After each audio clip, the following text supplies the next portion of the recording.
அடுத்த autograph re release plan பண்ணிருக்கீங்க. Audience எல்லாரும் அதுக்காக வெயிட் பண்ணிட்டு இருக்காங்க.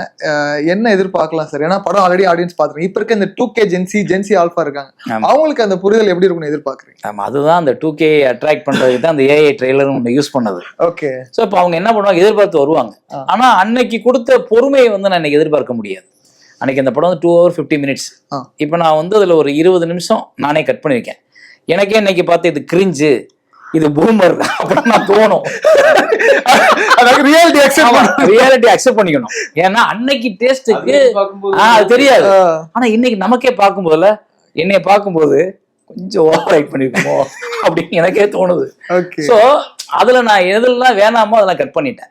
அப்புறம் இன்னைக்கு நம்ம ஒரு சவுண்டை வந்து வேற மாதிரி ஃபீல் பண்ணிட்டோம். இன்னைக்கு நீ 2004ல கேட்ட சவுண்ட் வந்து நமக்கு ரொம்ப பழசா தெரியும். அப்ப இந்த சவுண்டை வந்து நம்ம வேறையா கொடுக்கணும்ட்டு நான் ஆட்டோகிராஃபோட ரீரிகார்டிங்ல டோட்டல் சவுண்டை வந்து கொஞ்சம் நிறைய ரீவொர்க் பண்ணியிருக்கேன். பண்ணி அட்வான்ஸ் பண்ணி ஸோ எல்லா இன்னைக்கு உள்ள படங்கள் எப்படி வருதோ அந்த டெக்னாலஜி கொடுத்துருக்கேன். ஸோ கலர் சென்ஸ் ஃபுல்லா மாத்திருக்கேன்.